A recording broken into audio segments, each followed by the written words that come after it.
Je suis le pied. Ouais, remets-toi un petit peu, quoi, là, je pense. Là. You are live. Ok. Pour l'instant, il n'y a personne. Bonjour à toutes et à tous. Ok, qu'est-ce que c'est ces trucs-là qui viennent des pubs de merde? Il y en a deux.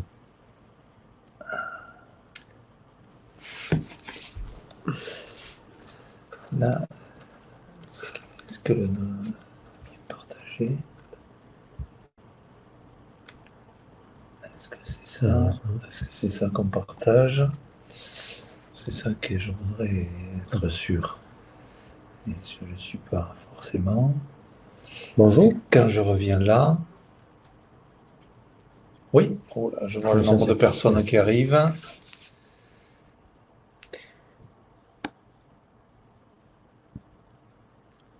Est-ce que vous nous entendez? Ou est-ce que vous m'entendez?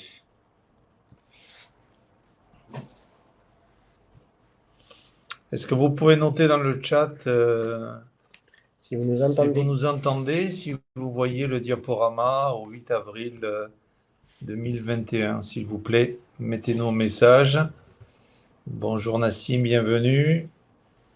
Est-ce que vous pouvez nous confirmer, Nassim? On vous entend bien, super. Et pour le partage d'écran aussi. Et le partage d'écran, est-ce que vous voyez un costume cravate avec la date du 8 avril? Oui, parfaitement. Ok. C'est impeccable. Très bien. Nous allons profiter un petit peu de ces quelques minutes pour attendre les derniers arrivants. Bonjour Elsa. Bonjour Marie-Antoinette. Bienvenue.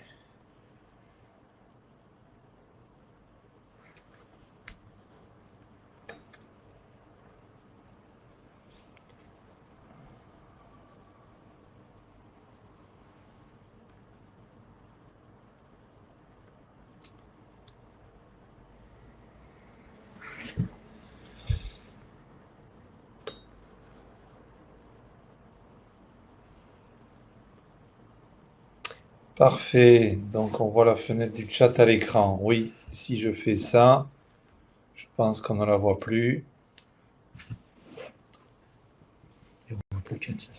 Ou alors on fait un passage si on veut le chat à côté.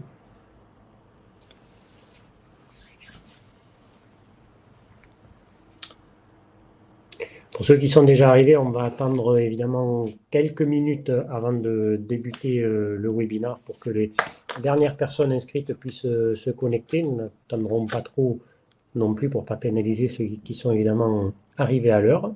Mais on débutera vers 11h35 grand maximum.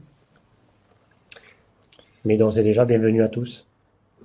Si vous avez des questions, profitez du chat pour les indiquer par écrit. On pourra en tenir compte dans nos exemples de présentation. De toute façon, vous aurez un temps dédié à vos questions, à moins que vous ayez un impératif horaire au-delà de 12h30, heure à laquelle on envisage de terminer cette présentation.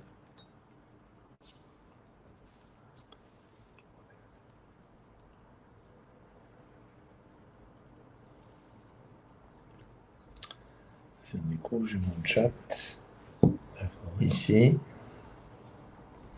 C'est rigolo, ça fait le chat à la souris là. Histoire.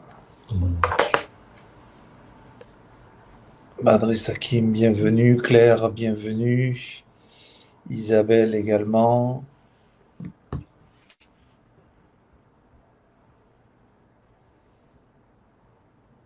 David. Claude, oui, très bien Claude, bienvenue. Benoît.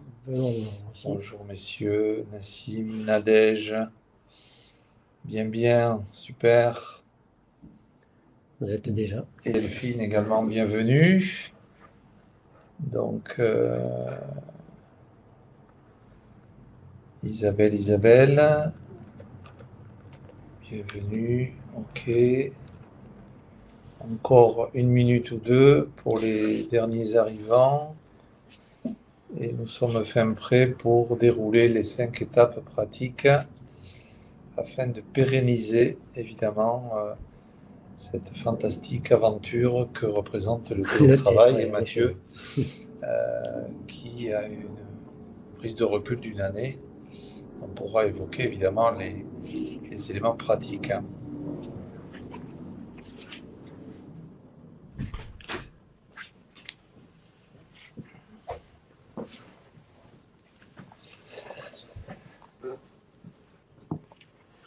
Tu veux commencer?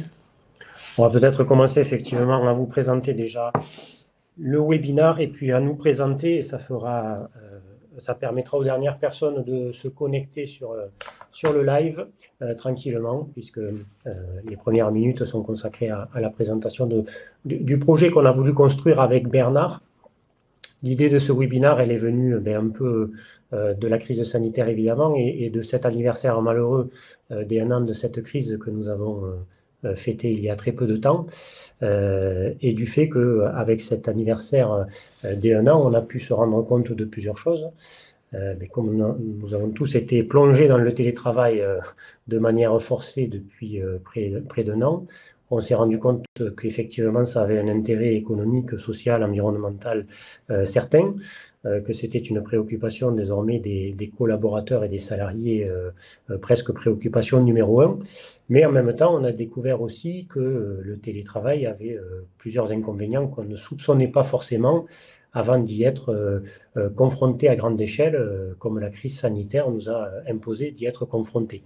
Et donc aujourd'hui, de nombreuses organisations, de nombreuses entreprises, ayant constaté que le télétravail, ça fonctionnait plutôt bien, ayant constaté que c'était une préoccupation des salariés, envisagent de le pérenniser, ce mode d'organisation. Et on a fait le constat commun avec Bernard sur nos activités respectives, moi pour la partie juridique, lui pour la partie managériale, que pérenniser le télétravail, c'était vraiment un autre projet totalement différent que de le mettre en place en période de crise, et que ça nécessitait de respecter un certain nombre de règles, et tant sur le plan juridique que sur le plan managérial.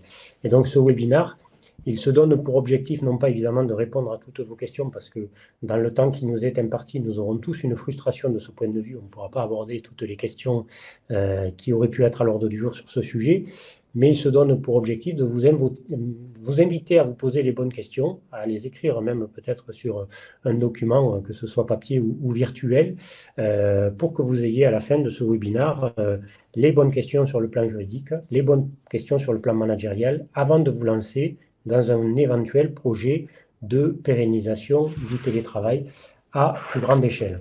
Voilà pour l'idée et l'histoire de ce webinaire et l'objectif qu'il se donne. Quelques mots maintenant de présentation sur qui nous sommes. Donc moi, je suis Mathieu Barthès, je suis avocat, je suis spécialisé en droit du travail et de la protection sociale, et je suis membre du cabinet Barthélémy Avocat depuis presque 10 ans maintenant. Donc on fait essentiellement du conseil aux entreprises, et donc depuis maintenant plus d'1 an, évidemment énormément de conseils dans la mise en place du télétravail et dans toutes les problématiques que cela peut poser en termes d'organisation de la durée du travail, d'obligations de sécurité, etc., etc., enfin tout ce qu'on peut imaginer. On organise aussi bien évidemment de très nombreuses formations à destination des DRH comme des managers sur tout un tas de sujets, et on est aussi amené à intervenir aussi bien à l'université qu'auprès des organisations patronales de tout ordre. Voilà pour ce qui me concerne. Je passe la parole à Bernard, qui va lui aussi se présenter et puis vous présenter ensuite le plan un petit peu de ce webinaire qu'on a voulu organiser en 5 étapes. Oui, merci Mathieu pour cette introduction. Donc moi, Bernard, je suis le pragmatique, terrain, j'ai fait de la direction commerciale, chef d'entreprise, je me suis formé au coaching, je fais de la formation d'adultes, évidemment, bien sûr, à la posture managériale. Bon, mes clients disent de moi que je suis quelqu'un de pragmatique, flexible par rapport à la notion de public, confrontant parce qu'à un moment donné, il faut se poser les vraies questions pour avancer, et bienveillant quant à, évidemment, la posture de la personne, de là où elle démarre, évidemment, son aventure.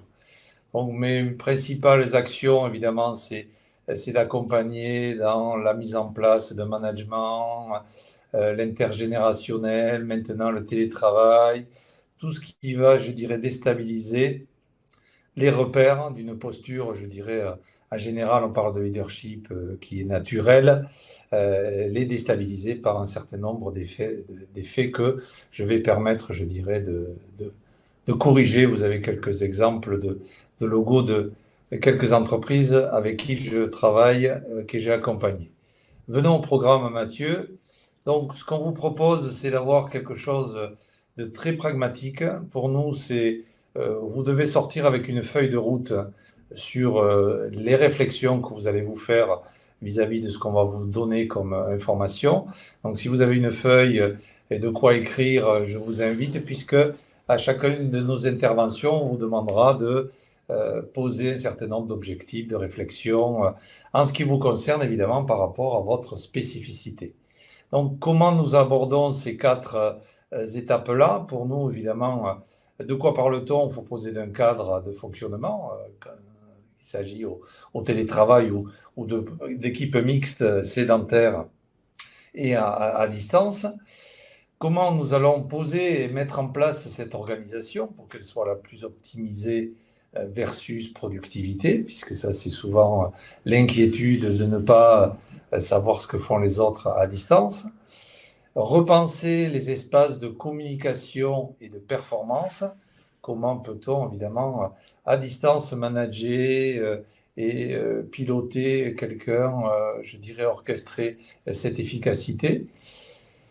Évidemment, ça, c'est les trois étapes qu'on va aborder sur un domaine individuel. On va passer après, sur les deux dernières étapes, à la partie du collectif, comment fluidifier le fonctionnement des équipes et impulser une dynamique de responsabilisation. Et bien sûr, vous aurez un temps pour des questions, évidemment, que vous pouvez d'ores et déjà poser dans le chat, et les possibilités d'action, d'interagir avec nous pour la suite. Donc, pérenniser, Mathieu vous l'a précisé, l'idée c'est d'en faire une force par rapport à votre entreprise. Si vous êtes dans la posture de dire c'est une contrainte, c'est très compliqué, évidemment on va l'aborder, ça dépend le métier que vous faites et l'environnement dans lequel vous êtes. L'idée c'est pas de faire du télétravail pour du télétravail, mais il faut que ça puisse devenir un atout peut-être d'attractivité pour des recrutements, enfin voilà. Donc nous allons passer tour à tour ces 5 étapes pratiques. Et la première, évidemment, poser le cadre de fonctionnement. C'est cette notion à la fois de sécurité, Mathieu, effectivement, comment le cadre juridique va nous permettre de sécuriser la mise en place du télétravail pour le pérenniser. Alors, s'agissant du cadre juridique du télétravail et de la mise en place de ce cadre juridique dans une optique toujours pareille de pérennisation du télétravail, je voudrais d'abord attirer votre attention sur peut-être un piège dans lequel on pourrait tomber concernant le télétravail. C'est que, contrairement à bien d'autres domaines, le télétravail, le Code du travail ne le réglemente pas, pratiquement pas du tout, et surtout depuis l'entrée en vigueur des ordonnances Macron, puisqu'il est désormais possible de mettre en place le télétravail sans charte, sans accord collectif, que ce recours au télétravail peut être formalisé du fait de l'ordonnance Macron par tout moyen, que l'accord du salarié pour télétravailler ne fait pas forcément l'objet d'un avenant au télétravail, et encore une fois, le recours au télétravail n'a du coup pas à être formalisé dans aucun document finalement juridique. Et on l'a vu avec la crise sanitaire, on a souvent plongé dans le télétravail sans forcément mettre à jour tout le sérail juridique qui tourne autour du salarié, les règlements intérieurs, le document unique d'évaluation des risques. On n'a pas mis en place de charte sur le télétravail, on n'a pas mis en place d'accord collectif, on n'a pas fait d'avenant au télétravail.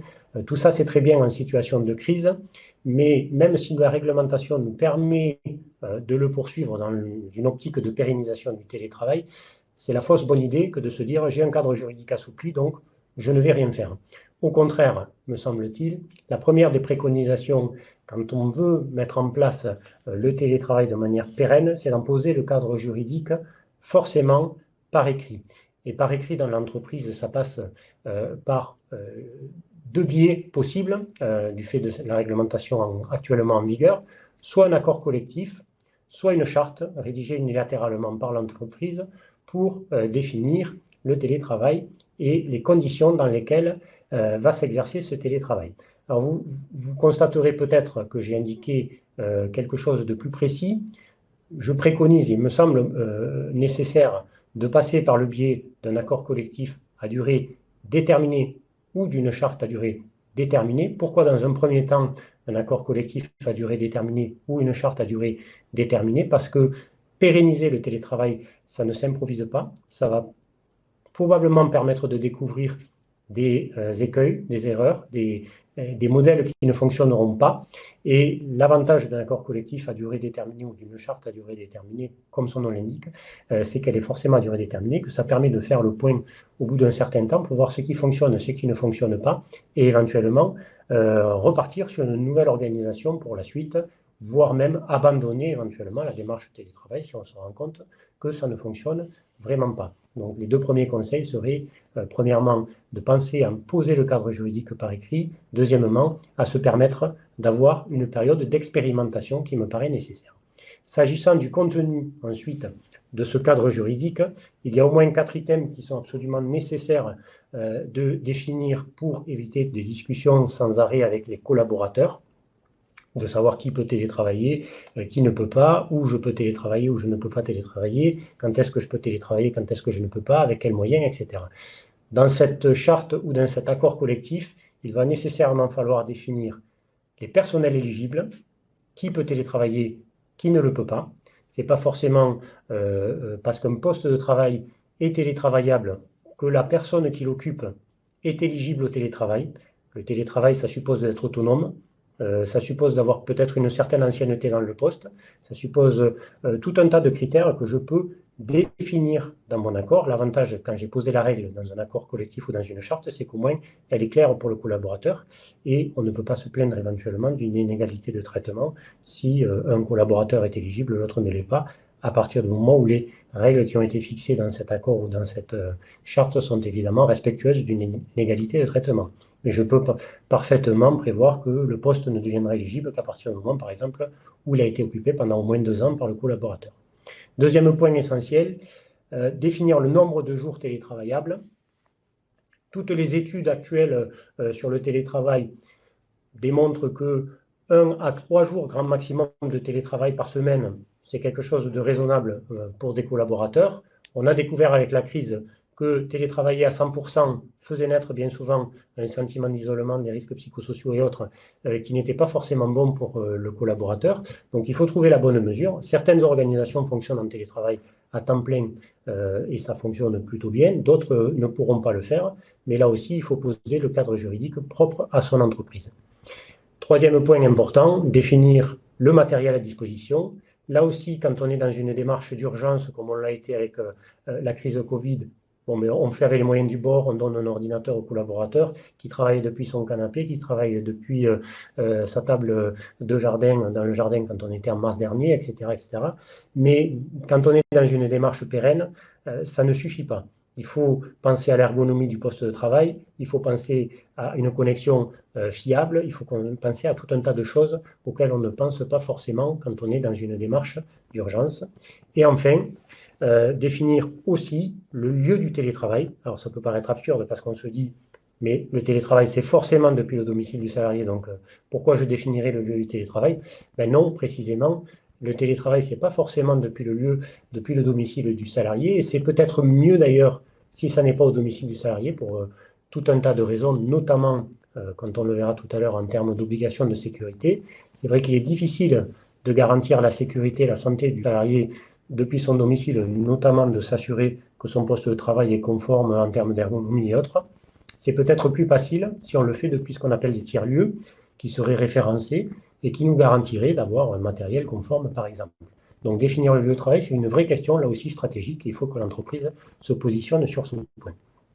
Donc si vous vous placez dans une démarche de pérennisation du télétravail, je pense que si vous assistez à ce webinaire, c'est que vous êtes dans cette démarche, vous pouvez, parmi ces items, sélectionner les 3 actions qui vous paraissent prioritaires pour actionner cette démarche de pérennisation du télétravail dans votre entreprise et noter les 3 points sur lesquels il vous appartient effectivement de progresser.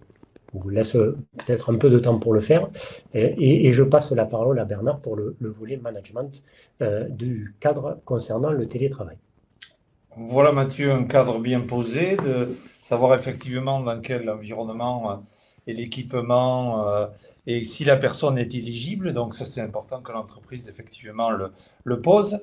Moi je le mettrai sous l'angle managérial. Est-ce que mon métier, effectivement, ma façon de travailler est, j'allais dire, éligible? Est-ce que c'est un plus de le télétravailler comme il peut être inscrit dans la charte?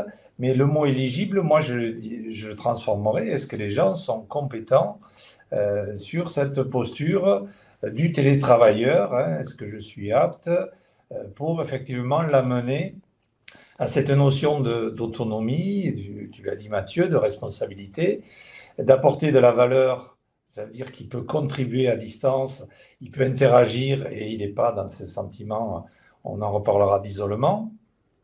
Qu'il puisse y avoir une optimisation, et on le verra aussi, de flux structurés pour avoir accès à un certain nombre de choses, et une attitude évidemment positive parce que ça n'improvise pas de travailler tout seul, même si certains vont y trouver un intérêt au départ. Et on voit vite que, comme le disait Mathieu, le maximum aujourd'hui, c'est 2 jours et demi télétravaillés, voire 3, parce qu'il faut revenir à l'entreprise pour avoir de l'interaction sociale. Donc, pour évidemment aligner tout ça, de la résilience, de l'ouverture, pour amener une réponse à vos exigences de valeur, de vision, de mission, d'organisation, de suivi. C'est pas parce qu'on parle de télétravail qu'il faut changer votre entreprise. Donc voilà, sélectionnez 3 compétences que j'ai énumérées qui vous paraissent indispensables pour les acteurs que vous souhaiteriez mettre demain ou maintenant en télétravail. Donc effectivement, nous avons parlé de valeur, de vision, de mission. Ça, c'est votre cockpit de chef d'entreprise ou RH. Mais comment on va mettre en œuvre, effectivement, par des comportements, des pratiques, peut-être des méthodes, on parle d'agilité, est-ce que c'est adapté, voilà, et surtout des rites, évidemment, des manières de mettre en œuvre ce télétravail. Comment on va s'y prendre, Mathieu, au point de vue juridique?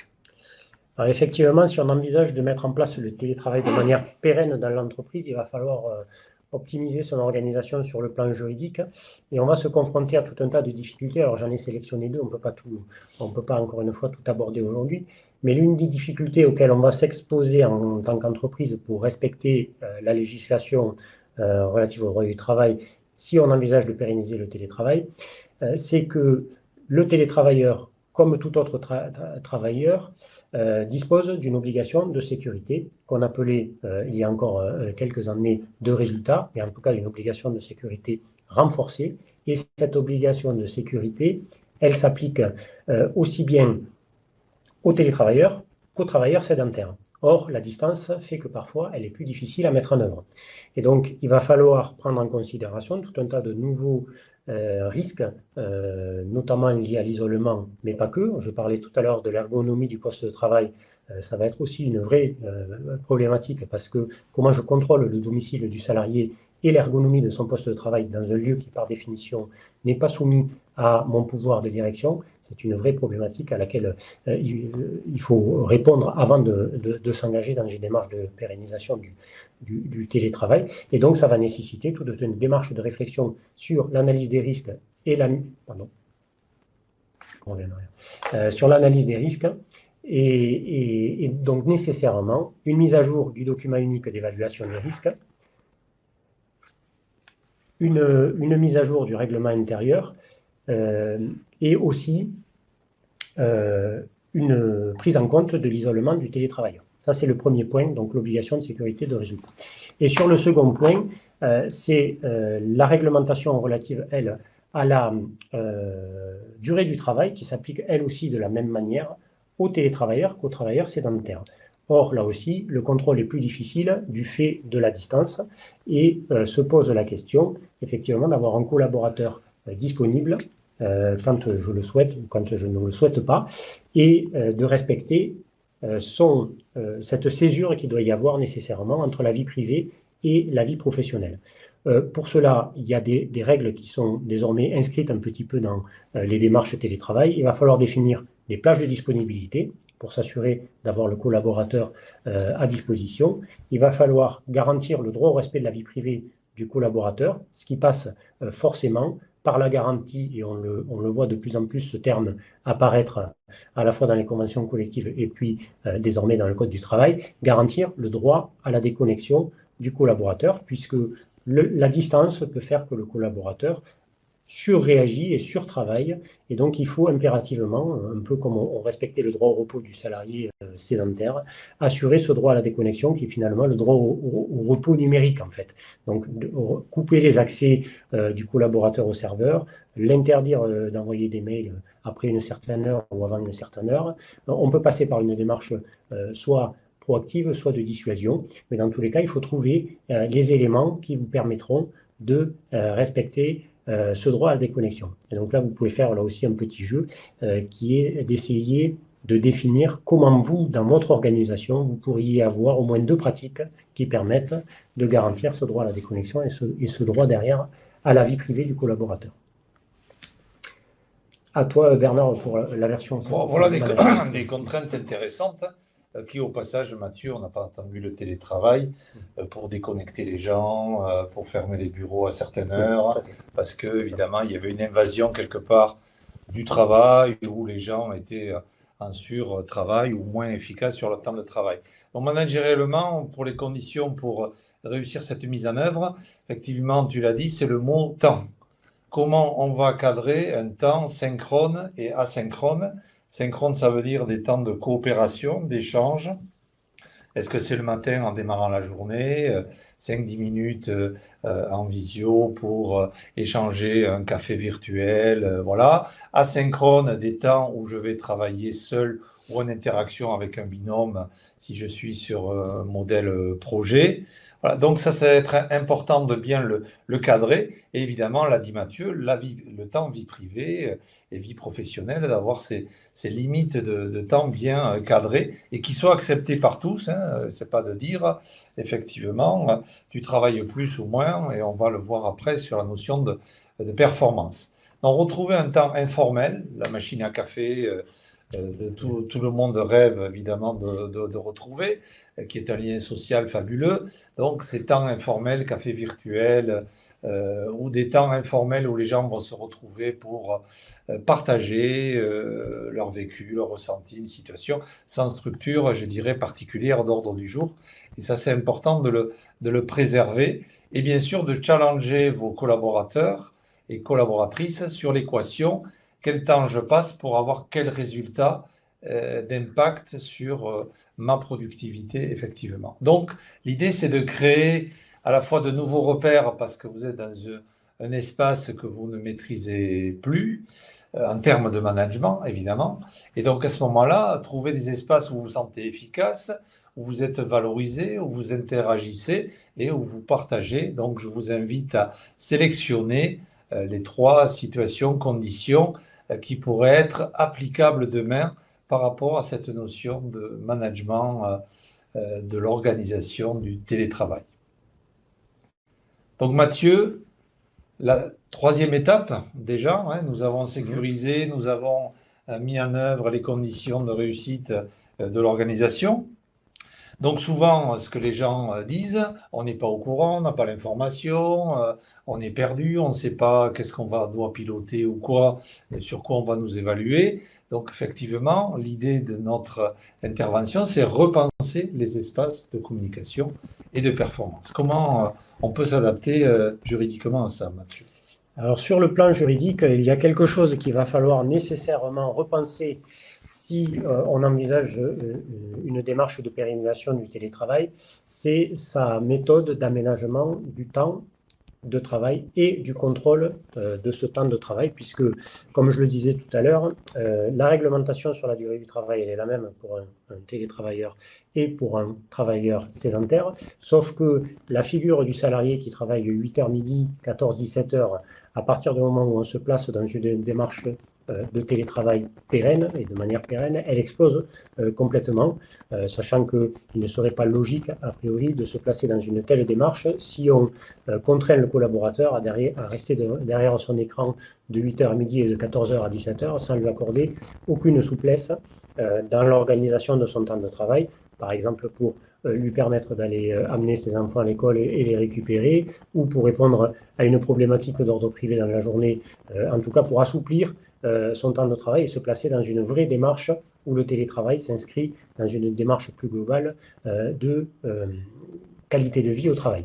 Donc, travailler à distance, ça rend nécessairement plus difficile un contrôle du temps de travail. Ça impose de repenser l'aménagement du temps de travail des télétravailleurs et les modalités de contrôle du temps de travail qui demeurent malgré tout obligatoires. Donc, pour éviter des difficultés, notamment en termes de réclamations relatives aux heures supplémentaires, etc., il va falloir quand même maintenir un contrôle du temps de travail, mais il doit nécessairement être repensé. Et avant de pérenniser le télétravail, il faut s'assurer que dans son organisation, dans son entreprise, l'aménagement du temps de travail qui est le nôtre sera compatible avec le télétravail et que les modalités selon lesquelles je contrôle le temps de travail pourront être efficaces, y compris à distance. Donc ça suppose très certainement de numériser aussi le contrôle du temps de travail et très certainement de repenser la manière dont on a aménagé le temps de travail dans l'entreprise pour intégrer dans cet aménagement plus de souplesse pour le collaborateur.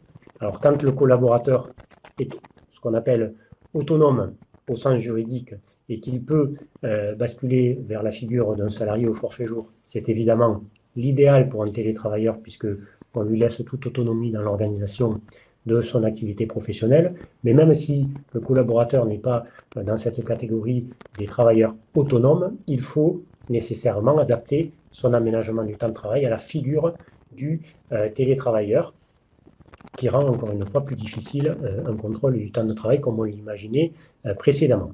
Et puis il y a une deuxième logique qu'on voit apparaître là aussi dans plusieurs conventions collectives à ce jour aujourd'hui, c'est que pour le télétravailleur, comme d'ailleurs pour le travailleur autonome et au forfait jour, il va falloir assurer un contrôle de la charge de travail, qui est une notion qui vient peu à peu remplacer la notion de durée du travail au sens où on l'entendait historiquement en termes horaires. La charge de travail doit désormais être contrôlée pour s'assurer qu'elle soit raisonnable et qu'elle ne soit pas créatrice de risques psychosociaux, notamment, on parle de burn-out de plus en plus régulièrement. Le fait de mettre en place le télétravail peut, là aussi, générer des difficultés en termes de charge de travail avec un collaborateur qui, du coup, travaillerait à toute heure, depuis n'importe quel lieu, depuis n'importe quel site, et qui ne se protégerait pas lui-même vis-à-vis de cela. Et donc, il va falloir, si on se place dans une démarche de ce type, mettre en place les outils qui nous permettent d'assurer un contrôle régulier de la charge de travail, ou en tout cas, de permettre au collaborateur d'alerter son supérieur hiérarchique ou carrément directement les ressources humaines lorsqu'il considère que sa charge de travail devient au moins ponctuellement déraisonnable pour qu'on puisse mettre en place les actions correctrices. Donc là, il y a un petit exercice que vous pouvez là aussi faire tout de suite, c'est vous poser la question de savoir si l'aménagement du temps de travail tel que vous l'avez aujourd'hui dans votre organisation vous paraît ou non compatible avec la figure d'un télétravailleur pérenne, qui serait au moins 1 à 2 journées par semaine à son domicile, et si ce n'est pas le cas, de savoir comment vous pouvez l'améliorer pour qu'elle soit plus compatible avec le télétravail. Et même chose pour les modalités que vous utilisez actuellement pour contrôler le temps de travail des salariés, afin là aussi de prévoir des actions correctrices le cas échéant. Là aussi, en termes de management, Bernard, tu vas pouvoir nous dire ce qu'on peut améliorer dans nos organisations quand on se place dans une telle démarche. Bien sûr, donc si vous considérez que vous avez répondu oui à la question de Mathieu, est-ce que c'est possible, votre organisation, de mettre en place le télétravail? Ce qu'on a pu constater depuis cet anniversaire de pratiques plus ou moins forcées, c'est qu'en fait, il y a un problème d'accès à l'information. Donc l'idée, c'est effectivement de fluidifier, on parle de digitaliser, de mettre des outils, non pas pour envoyer des mails à tout le monde, mais pour partager l'information sur des endroits où tout le monde peut avoir accès, présentiel ou télétravailleur, bien évidemment. La deuxième question, c'est, on entend Mathieu dire, est-ce que la personne est autonome juridiquement? Est-ce qu'elle est autonome en termes de compétences et de savoir-faire? La communauté de pratique, de partage, de bonnes pratiques, d'astuces ou autres qui peuvent être partagées dans des endroits où on va les consigner, certes, mais oralement, ça génère effectivement du lien. Et puis, comme le dit Mathieu, la charge de travail, un temps donné, pour moi, managérialement, c'est quel indicateur je vais mettre en place, effectivement, pour dire la personne est performante, moyenne performante, ou quand je vais faire mes entretiens professionnels. Voilà, donc on va tout doucement sur cette notion de livrable, plutôt que de dire j'ai passé 1 heure à faire ceci, à faire cela. On l'a dit, l'équation, il faut la mener à terme pour que managérialement, vous aidiez vos collaborateurs à être le plus performant dans le temps qui est donné. Ce n'est pas la quantité, mais c'est la performance dans ce temps de travail. Donc, sélectionner 3 indicateurs qui pourraient être attractifs, motivants sur des gens à distance, hormis effectivement le fait de dire, bon, t'as fini, t'as pas fini, c'est le côté pression. Avec du présentiel, vous pouvez voir un petit peu comment la personne réagit. Le distanciel, c'est complètement différent. Donc, effectivement, il faut aller au-delà pour que la personne se mette en œuvre. Donc, on va passer tout naturellement à la notion de collectif, puisque une fois qu'on a posé ces 3 premières étapes, qu'est-ce qui va faire que justement les gens vont rester soudés en communauté, puisqu'il peut y avoir le danger de forme de clan, et l'idée c'est de renforcer évidemment. Arthur Clarke nous disait la distance rend toute chose infiniment plus précieuse. Donc effectivement on s'aperçoit que les gens sont amenés à nous manquer, donc faisons du collectif, et grâce au télétravail on peut réellement avoir un levier fort là-dessus.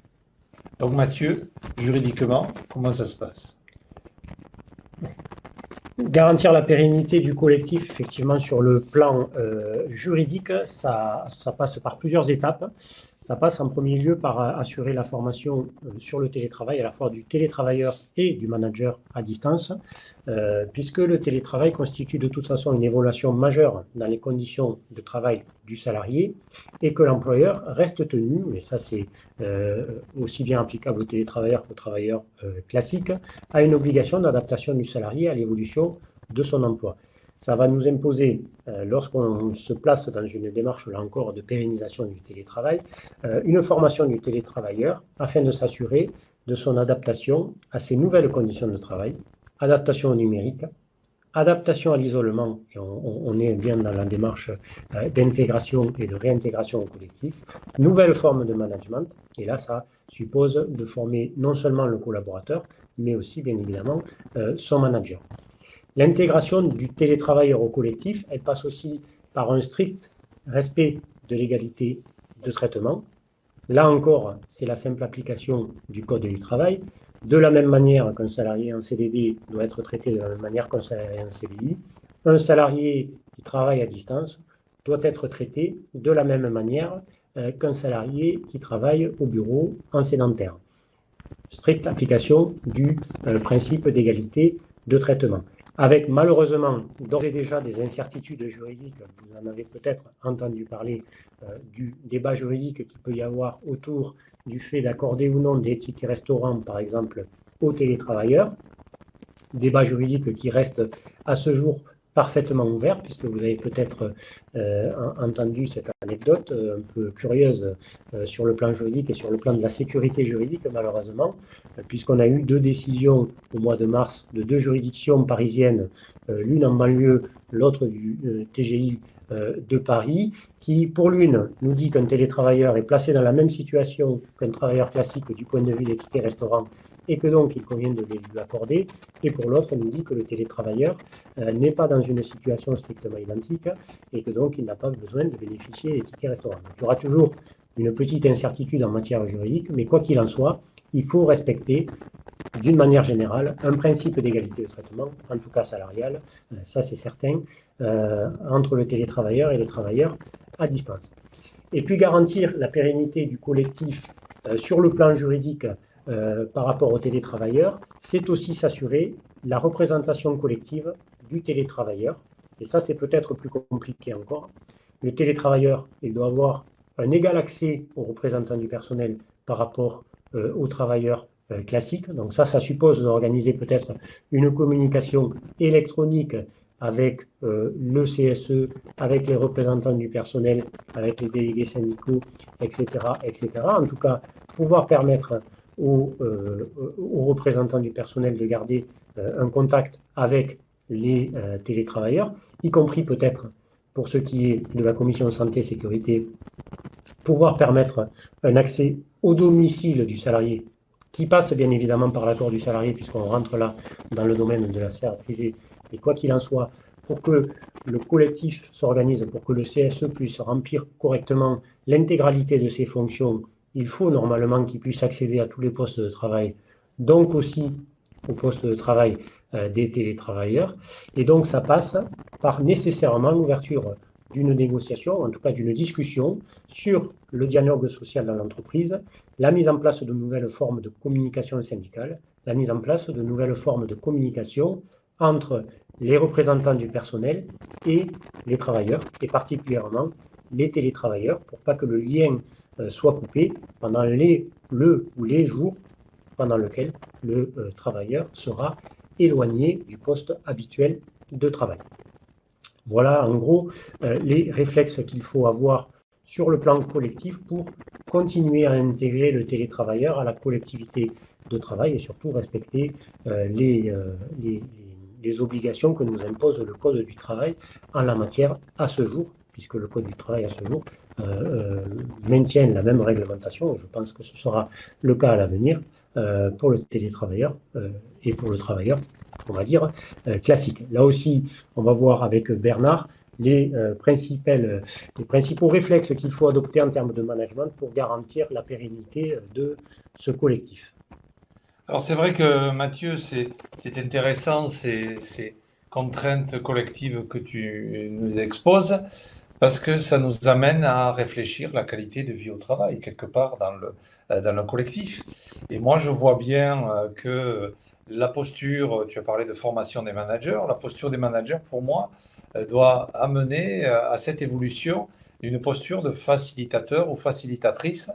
Et ça veut dire que ce n'est pas une posture hiérarchique, c'est un peu un mode projet. Alors certains qui pratiquent l'agilité diront que le manager a quelques difficultés à se positionner. C'est pour ça que l'idée, c'est effectivement de pouvoir accompagner, donner du sens à l'évolution de ce management, mais stimuler aussi le collectif par le fait que c'est eux qui prennent des initiatives, c'est eux qui prennent la parole sur certains sujets et que vous partagez avec eux les enjeux, les orientations, qui comprennent comme s'ils étaient quelque part des entrepreneurs à leur poste, pour bien comprendre l'entreprise, où elle va et quelles contributions ils peuvent se positionner par rapport à leur contribution collective, c'est le cas.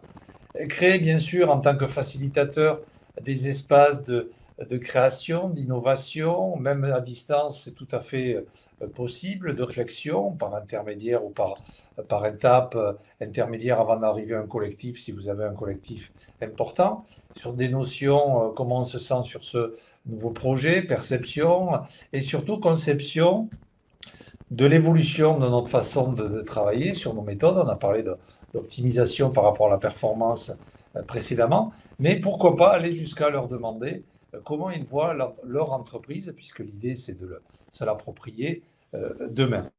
Et bien sûr, de décaler autant possible que se faire nouvelles expériences. On voit quelques anecdotes de certaines entreprises qui font des jeux de piste, des chasses au trésor numériques, et voilà, des choses qui vont faire que les gens se voient différemment, comme quand on est en présentiel, pour mieux s'apprécier et mieux travailler ensemble. Pourquoi pas faire une présentation, du théâtre. Tout est possible avec les outils que nous avons. Donc je vous invite à poser sur cette diapo trois objectifs de, j'appelle moi, renforcement, ce qui pourrait aider, je dirais, à faire progresser vos managers dans cette nouvelle posture que vous avez peut-être déjà installée. Donc, pour aller plus loin, ce collectif, il peut être au stade de l'équipe, certes, mais il y a aussi le collectif de l'entreprise tout entière. Et pour moi, enfin pour nous, j'allais dire, c'est d'impulser une dynamique de responsabilisation. On n'a pas arrêté de donner le mot autonome, hein, Mathieu. Donc effectivement, et je pense que le meilleur cap à donner pour cette idée de responsabilisation, en quoi moi je peux contribuer avec mon équipe, avec mon projet, c'est de m'associer au projet d'entreprise. Qu'est-ce que l'entreprise veut m'amener à développer? Donc je garde la main pour le management, c'est vivre son implication dans son projet d'entreprise. Et là, on voit que la notion de distance ne devient pas un problème, c'est simplement une façon de travailler différente, parce qu'on a parlé de domicile, mais ça pourrait être dans un espace de coworking, ça peut être dans d'autres espaces aménagés. Donc, l'idée, et on le voit par rapport au télétravail au niveau managérial, il y a deux choses qui ressortent énormément, c'est la sécurité dont on a parlé, et c'est la notion de confiance, voire de transparence. Parce que, bon, voilà, on a ce sentiment d'isolement. Donc l'idée, effectivement, c'est pour mettre en place des facteurs de confiance, en renforçant la compétence, déjà, on a parlé d'autonomie, d'intégrité par rapport à la notion de valeur, de mission de l'entreprise, et la posture facilitatrice du manager, c'est effectivement cette notion de bienveillance, de soutien, de coaching, on peut l'appeler d'entraînement, comme on veut, qui va permettre justement de générer ce développement de la confiance qui fait que, évidemment, on a une énergie positive, on a une perception des risques évidemment plus positionnée, on a des frictions peut-être plus claires et exprimées au niveau relationnel pour avoir un résultat, je dirais, capitalisé pour l'entreprise. Donc, parmi tous ces éléments-là, quels seraient pour vous les trois leviers qui seraient applicables demain pour générer la confiance au travail grâce au projet de votre entreprise? Après, si vous n'avez pas de précis, évidemment, ça peut être une approche que nous pouvons mettre en place. Donc Mathieu, juridiquement, par rapport à cette implication, cette responsabilisation, qu'est-ce que tu proposes? Intégrer le télétravail. D'accord.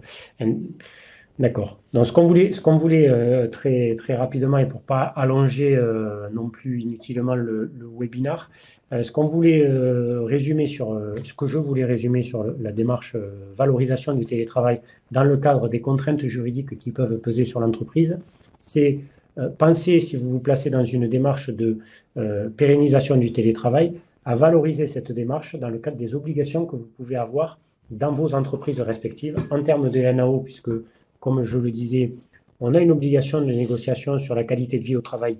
Lorsqu'on met en place le télétravail de manière pérenne, c'est évidemment un outil de valorisation de la qualité de vie au travail.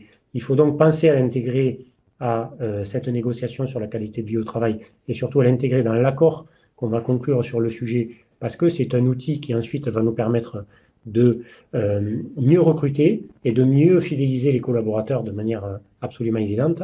De la même manière, pèse sur les entreprises une obligation, en tout cas lorsqu'elles ont plus de 100 salariés, de mettre en place des plans de mobilité, même si le plan de mobilité est essentiellement là pour gérer les déplacements des collaborateurs. Évidemment, qu'en se plaçant dans une démarche de télétravail, on va pouvoir gérer mieux les déplacements des collaborateurs puisqu'on les supprime, donc c'est ce qu'il y a de mieux dans un plan de mobilité.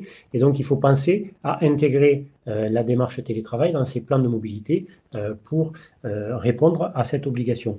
Et enfin, même si on est astreint à aucune de ces obligations-là, bon nombre d'entreprises se placent aussi volontairement aujourd'hui dans une démarche de RSE, donc de responsabilité sociale et écologique.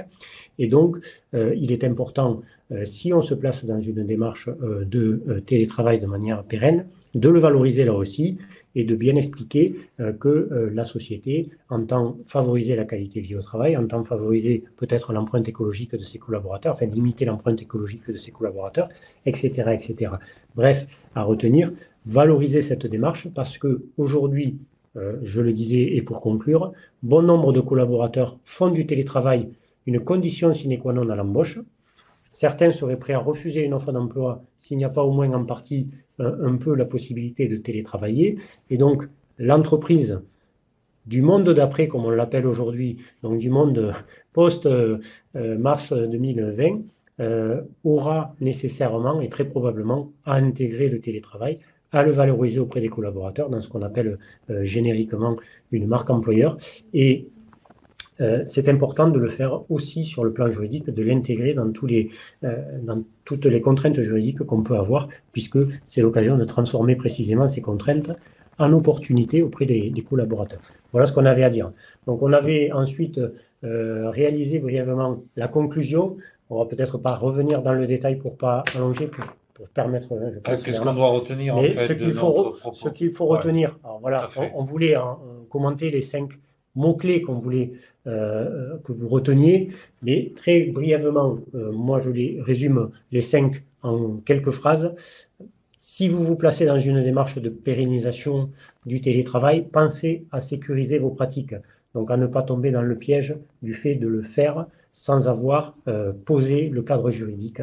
Donc ça passe par nécessairement mettre en place un accord collectif sur le télétravail ou une charte sur le télétravail, adapter son document unique d'évaluation des risques pour prendre en considération les nouveaux risques que fait naître le télétravail, mettre à jour son règlement intérieur et signer des avenants avec les télétravailleurs à venir, même, encore une fois, si ces avenants ne sont pas obligatoires. Ces contraintes sont absolument nécessaires pour que tout se passe correctement. Ensuite, bien respecter son obligation de formation, bien penser à adapter son aménagement du temps de travail pour qu'il soit compatible avec le télétravailleur. Et si on a déjà fait tout ça et qu'en plus on assure un droit à la connexion des collaborateurs, normalement tout devrait se passer pour le mieux dans le meilleur des mondes juridiques. Alors pour le management sécurisé, je voulais évoquer, c'est aligner les compétences du télétravailleur, hein, qui sont évidemment spécifiques, on l'a évoqué, qui sont renforcées par rapport à la distance. L'alignement par rapport à vos attentes, votre métier, votre contexte de travail, et comme le disait Mathieu sur la dernière étape, faire effectivement de ce télétravail une force, une attractivité pour certaines générations qui en font un prérequis pour venir travailler chez vous.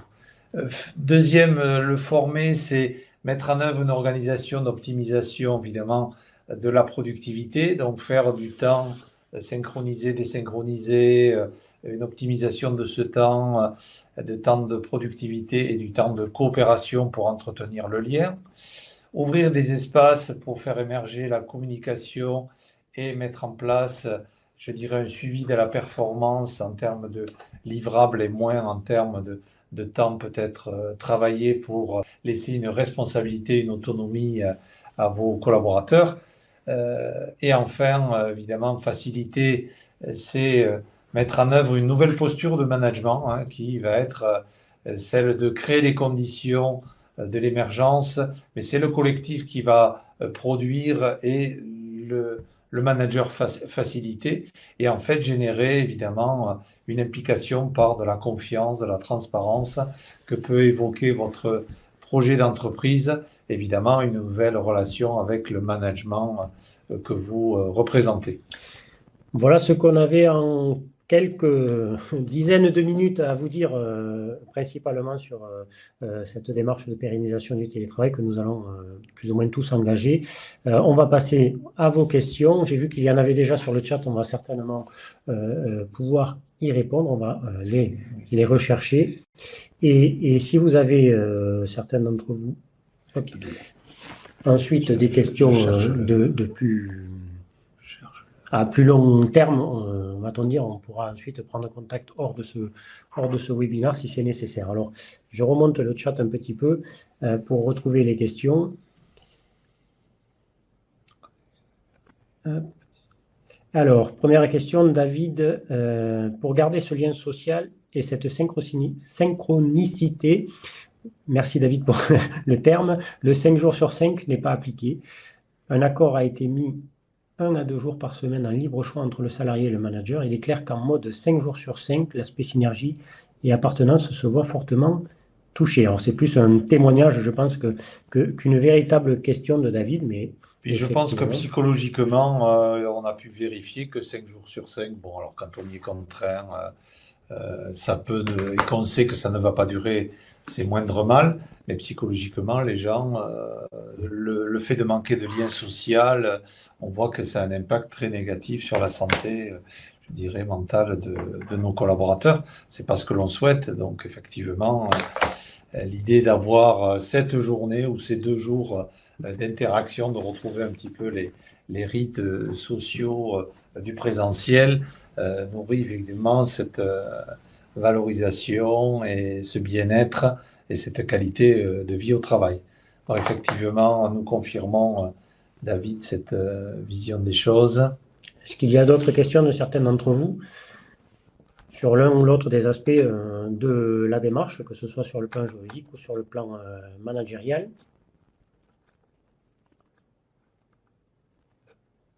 N'hésitez pas, hein, toute question est bonne à prendre.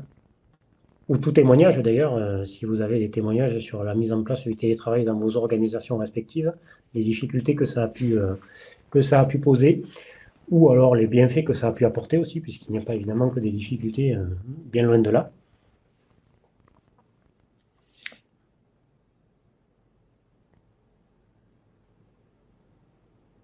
Intégrer le télétravail dans la NAO.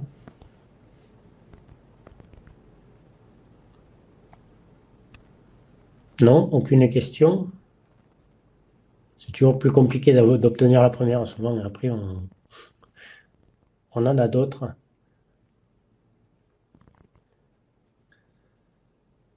Alors, jusqu'où peut aller l'entreprise dans le contrôle des connexions des collaborateurs? Ça, c'est une très bonne question.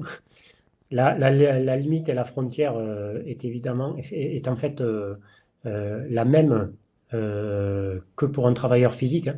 C'est le droit au respect de la vie privée. Et par ailleurs, il y a une autre limite qui est aussi la même que pour un collaborateur physique, on va dire, on va l'appeler comme ça, c'est son droit au repos qui s'impose. Alors, un droit au repos pour un collaborateur, c'est nécessairement 11 heures de repos consécutifs par jour. Donc, nécessairement, pas de contrôle des connexions pendant ces 11 heures-là. Et par ailleurs, autre obligation qui s'applique sur l'entreprise, encore une fois, les règles ne sont pas différentes pour un télétravailleur et pour un travailleur classique. Dès lors que je mets en place un contrôle des connexions, ça vaut pour les connexions à distance comme pour les connexions au bureau, je dois respecter une obligation de transparence. Donc le collaborateur doit être informé de tous les moyens de contrôle que je mets en place, notamment sur son ordinateur. Je dois respecter une obligation de proportionnalité. Donc proportionnalité qu'on appelle au but recherché, c'est-à-dire si c'est pour contrôler le temps de travail, il va falloir que ce soit proportionné à mon obligation de contrôle du temps de travail. Si c'est pour contrôler son activité, proportionné à tout ça. Et une obligation de finalité, c'est-à-dire que je ne peux pas contrôler un collaborateur si je n'ai pas un but précis et une obligation juridique à respecter. Donc, grosso modo, je ne peux pas vous contrôler H24 et pour n'importe quel motif. Reste après la problématique de le savoir, mais normalement, l'obligation de transparence fait que l'employeur doit impérativement informer les collaborateurs des moyens de contrôle.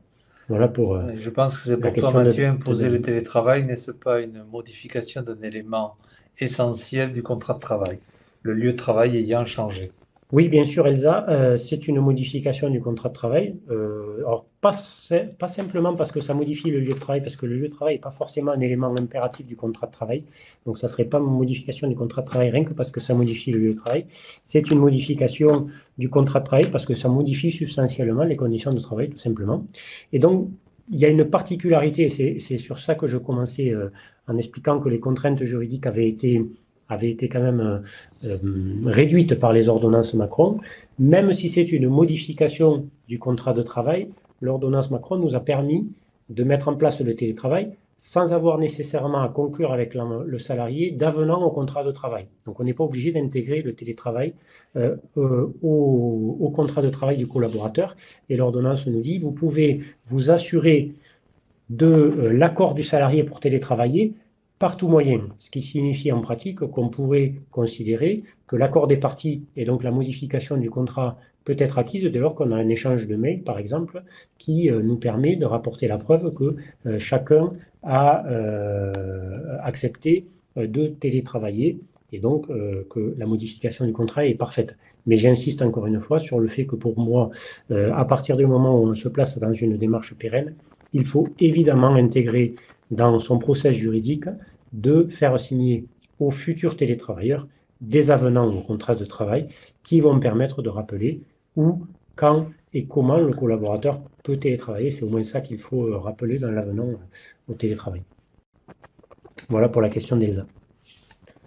Si vous avez d'autres questions, on a encore quelques minutes, si vous voulez bien, si vous avez encore un peu de temps. Alors, Coralie. Coralie Dubreuil. Alors, d'abord, Elsa, sur sa question, en cas de refus du salarié, quelles en sont les conséquences? Aucune conséquence. On ne peut pas sanctionner un salarié qui refuse de télétravailler. Le télétravail, encore une fois, c'est une démarche qui doit faire l'objet d'un accord des parties. Donc, sauf, je précise bien, puisque vous n'allez pas me faire dire ce que je n'ai pas dit, situation de crise, comme on l'a vécu au mois de mars dernier, où là, la réglementation a évolué en même temps que la crise, et on a donc pu imposer le télétravail aux collaborateurs sans son accord, mais on est dans une situation extraordinaire. Là, on se place, nous, dans ce webinaire, dans une démarche qui est tout autre, c'est pérenniser le télétravail. Si je veux modifier les conditions de travail d'un collaborateur qui est habituellement un travailleur sédentaire et que je veux le faire passer en télétravailleur, il faut nécessairement son accord. Et le refus du collaborateur n'est en aucun cas ni un motif de licenciement, ni même un motif de simple sanction. Il y a ensuite Coralie qui pose une question. Comment peut-on dédommager les personnes qui ne peuvent pas être en télétravail? Notamment dans mon cas, j'ai 2 salariés qui ont des ordinateurs fixes et sont donc en présentiel, et les 2 autres sont en télétravail car elles ont des ordinateurs portables. Sommes-nous aussi dans l'obligation de trouver une solution matérielle pour que les personnes en présentiel puissent être en télétravail au même titre que leurs collègues? Alors là, Coralie, vous vous placez plutôt dans une démarche de télétravail de crise, je pense. Effectivement, on a cette difficulté aujourd'hui qu'on est contraint et forcé de placer les collaborateurs en télétravail et qu'on n'a pas forcément les outils qui suivent sur le plan simplement pratique, comme c'est votre cas, puisque vous avez a priori que 2 ordinateurs portables et un ordinateur fixe. Bon, ça pose pas vraiment de problème d'égalité de traitement parce qu'on est en situation de crise, mais ça ne se concevrait pas si on était en situation lambda, on va dire. Donc on ne pourrait pas, comme ça, continuer à prendre pour motif un problème matériel pour justifier une différence de traitement. Par rapport à la crise, oui, vous pouvez le faire et ça ne justifie pas qu'on dédommage ceux qui ne sont pas en télétravail. En revanche, sur le plan sanitaire, ça peut poser une difficulté puisque vous avez quand même 2 travailleurs qui, si je comprends bien, restent travailler en physique sur place. Donc ça suppose de bien respecter les gestes barrières pour ces 2 collaborateurs et éventuellement même pour limiter peut-être le risque de contamination sur ces 2 collaborateurs, d'organiser peut-être une rotation pour que ce ne soit pas toujours les mêmes qui soient en fixe et les autres qui télétravaillent. Mais dans la situation de crise, vous n'avez pas à les dédommager particulièrement. David nous demande, l'entreprise doit-elle obligatoirement prendre en charge les frais pour exercer dans de bonnes conditions le télétravail? Achat de sièges, écran, frais de box, Internet, etc. Est-ce au choix de l'entreprise? David a définitivement le don de poser les bonnes questions, puisque c'est une question qui va nécessiter que le droit évolue très certainement. Parce qu'il y a eu là aussi une difficulté, c'est que les ordonnances Macron ont prévu qu'à partir du moment où c'est le collaborateur qui sollicitait l'entreprise pour télétravailler, il n'y avait pas d'obligation de prendre en charge les coûts que ça pouvait représenter. La difficulté qu'il y a, c'est que l'ordonnance n'a pas expliqué quels étaient les coûts qu'elle considérait être comme ne pas être nécessairement à prendre en charge par l'entreprise. Or, manifestement, quand une entreprise expose un collaborateur à des coûts et à des frais professionnels, elle est dans l'obligation normalement de les lui rembourser. Donc pour moi, mais à ce jour on n'a pas de confirmation juridique, donc c'est une simple position de ma part, ça concerne les frais de box, d'internet, d'électricité, au plus. Donc ça veut dire que ces frais-là, je ne suis pas obligé de les prendre en charge au collaborateur à partir du moment où c'est lui qui m'a demandé à télétravailler. En revanche, si je me mets dans une démarche beaucoup plus globale et que je mets en place le télétravail comme un nouveau mode d'organisation du travail dans l'entreprise, si je pars du principe que je veux respecter, je vous l'ai dit tout à l'heure, mon obligation de sécurité, je vais nécessairement devoir aménager le poste de travail du collaborateur, y compris à son domicile. Et donc, acheter, comme vous le dites, un siège, un écran, etc. Donc des frais beaucoup plus lourds. Ces frais beaucoup plus lourds, à mon sens, doivent nécessairement être à la charge de l'entreprise. Et pourtant, je suis conseiller d'entreprise, donc je serais peut-être censé dire le contraire, mais ça me semble tomber sous le coup du bon sens que c'est évidemment à la charge de l'entreprise. Encore une fois, bien distinguer télétravail pérenne, télétravail de crise. Depuis le 16 mars dernier, je n'ai, moi, entreprise, aucune obligation de prendre en charge les frais du télétravailleur s'il s'est acheté un siège, s'il s'est acheté un bureau sans me prévenir, même parfois. Ça, c'est de son propre chef, ouais, pas besoin de le lui rembourser. Par contre, si c'est moi qui fais la démarche de dire aux travailleurs, il va falloir maintenant que vous restiez à votre domicile 1 à 2 jours par semaine et je vais vous aménager votre poste, là, évidemment, ce sont des frais professionnels que je prends en charge. Bien, est-ce qu'il y a une dernière question? On ne va pas abuser de votre temps. On vous remercie de votre participation et des remerciements que vous nous faites. Ça nous touche, puisque j'espère que vous avez pris autant de plaisir que nous avons pris, Mathieu, à préparer cette intervention qui nous paraissait tout à fait d'actualité et des problématiques que nous serions effectivement heureux de partager. Nous allons mettre nos coordonnées. De toute façon, vous avez nos LinkedIn.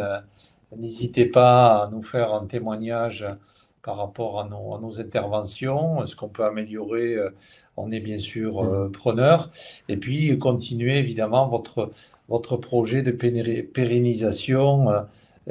Voilà, de nous solliciter tous les deux ou individuellement selon votre réflexion et l'avancée de votre projet, puisque bon, dans notre fonctionnement, Mathieu, nous faisons, je dirais, une forme de rendez-vous découverte totalement gratuit pour effectivement optimiser notre intervention par rapport à votre environnement. Et à ce moment-là, on contractualise si nous sommes les hommes de la situation, on peut dire, hein, Mathieu. Ça. Un grand merci à tous, en tout cas, d'avoir été aussi nombreux à participer et puis d'avoir été aussi nombreux à vous inscrire. Et puis, désolé encore pour cet incident technique en milieu de webinaire, mais ce sont les aléas du direct. Et effectivement, ce sont des choses qui peuvent arriver à partir du moment où on est dans une démarche à distance, ce qui peut arriver aussi avec les collaborateurs qui auraient ce genre de difficultés. Donc, il faut aussi, c'est peut-être un exemple pratique, voilà, de prendre en considération et savoir aménager sa manière de coacher et de manager les collaborateurs à distance. Je suis d'accord. Donc, merci encore de votre écoute, de vos questions. Et puis, bon, n'hésitez pas, nous sommes à votre écoute pour faire du télétravail un atout pour votre entreprise. Merci. Alors, est-ce que j'ai